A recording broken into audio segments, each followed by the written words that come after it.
Writing formulas and naming binary compounds. Binary compounds are compounds that contain only two elements.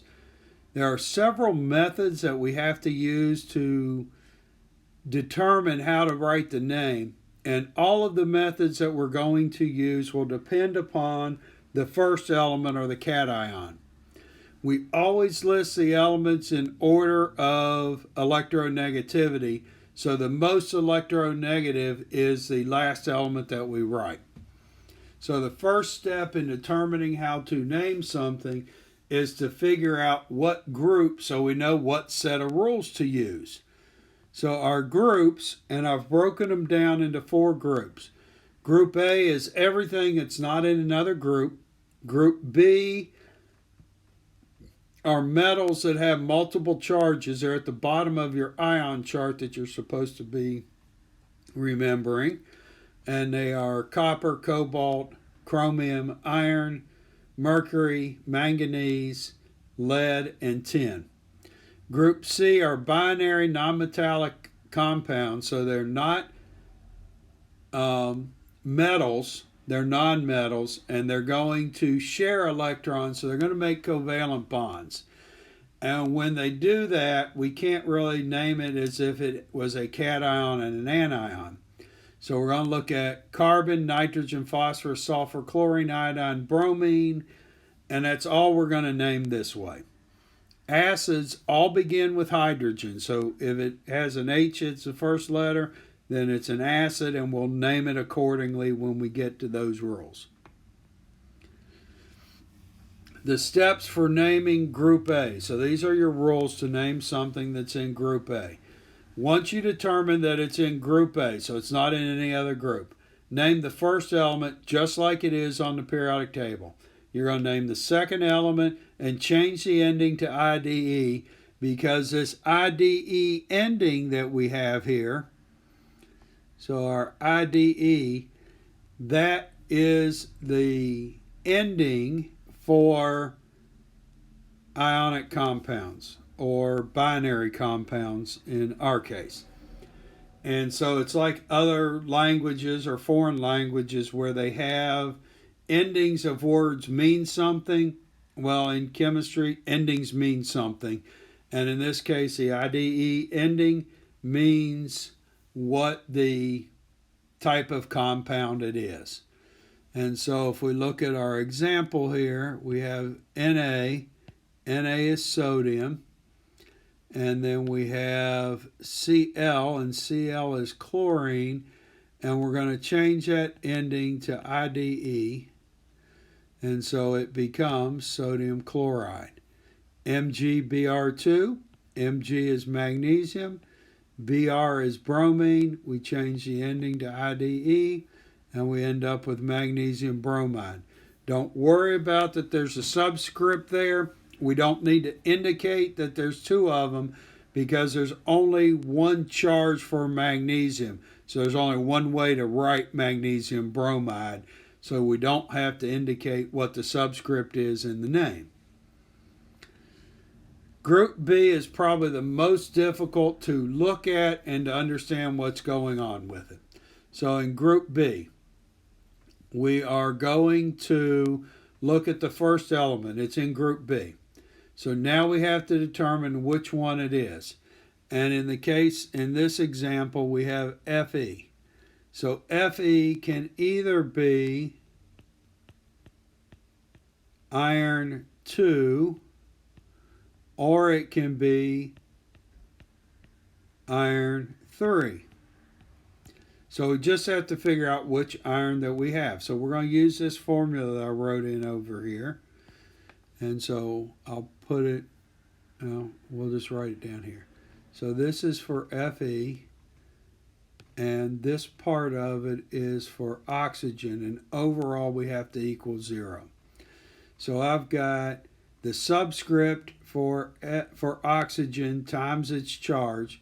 So this is going to be minus 6. And then I'm going to have 2 times, or 2x. So let's say it's 2 times x. So what times 2 is equal to 6 is essentially what I'm saying. Well, we know that that has to be, that X is going to be equal to 3. So that means that I don't have iron 2, I've got iron 3. Iron 3 is also called ferric. Okay, and then we're going to name the first element, name the second element, change the ending to IDE. So we'll look at our example here. So Fe2O3, we've already ran through the math, so we know that this is iron 3. So I've got iron 3, and then that's iron 3 oxide. It also could be called, if we use the classical name, it's called ferric oxide.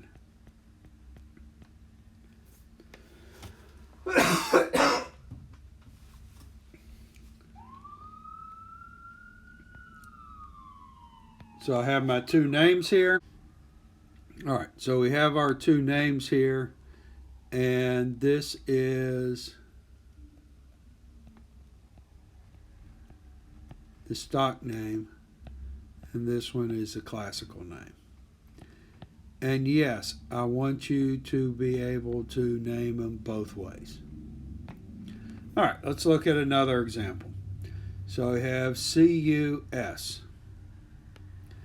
So Cu has a charge of blank, I don't know what it is, plus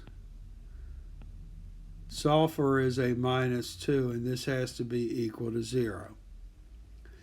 So my blank there has to be +2. So that needs to be the copper with the +2 charge. So copper with a +2 charge is called copper 2, or it's called cupric. And then S is sulfide, so my name would be copper 2 sulfide, or it will be cupric sulfide. Group C naming. These are called binary nonmetallic molecules. They have to start with carbon, nitrogen, chlorine, phosphorus, sulfur, bromine, iodine. In this case, we're going to use prefixes to indicate the subscripts. And the prefixes are listed here. So any of these prefixes that show up, that's what we're going to use to name these things with. So this one's really easy. You name the first element, put the prefix in. If it has no subscript, so it's a subscript of an assumed 1, we're not going to use mono for the first name. The second name, we're going to name it, use the prefix, we are going to use mono. So in this example, we have CO, and that's carbon monoxide. P, no subscript, so that's phosphorus. And then Cl3, there's a subscript of 3, so that's trichloride. And in this case, N2O4, dinitrogen, because there's a 2 here. 4 is tetra, so it's tetroxide. Now with oxygen, because it starts with a vowel, we'll leave off that A that's at the end of all of those, just because it makes better sense to leave that off. Now, if we are going from the formula to the name, then what we're going to do is to write down the symbol. So you see here that I wrote down the symbol of sodium, Na, and the charge, plus, and then I write down the symbol for chlorine, Cl, and minus. The plus and minus would add up to be 0, so I just have to clean up all of this and write down NaCl. In the case of calcium chloride, now I have my subscripts, or my charges aren't the same with opposite sign. So I need to take this 2, and I'm going to simplify it. I'm going to drop it down here as a subscript, and I'm going to take the 1 and drop it down there, and then clean it up, and I end up with CaCl2. Now that should be a subscript, so let me rewrite that, CaCl2.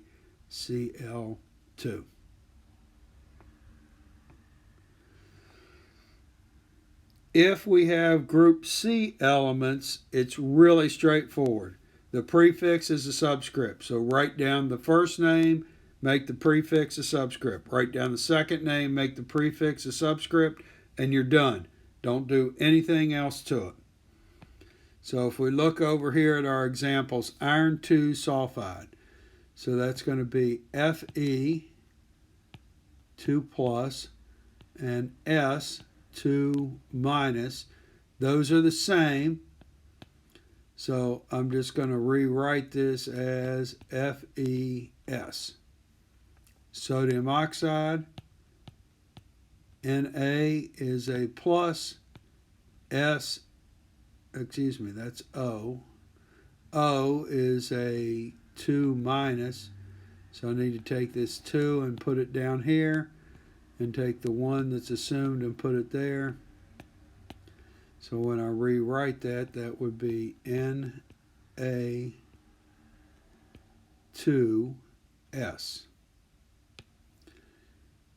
Plumbic oxide. So plumbic is a plus 4 and O is a minus 2. So I've got Pb 4 plus and O 2 minus. So I'm going to take that 4 and that 2 and put 2 there, put the 4 there. So that's going to be Pb2O4. And since 2 and 4 are divisible by each other, I need to rewrite that as PbO2. And then dinitrogen tetraoxide, I just write down N, di means 2, O, tri means 3, and there you go. It's pretty straightforward. You just have to practice at it. As you practice at these and get better, you'll find that you have no problem doing these.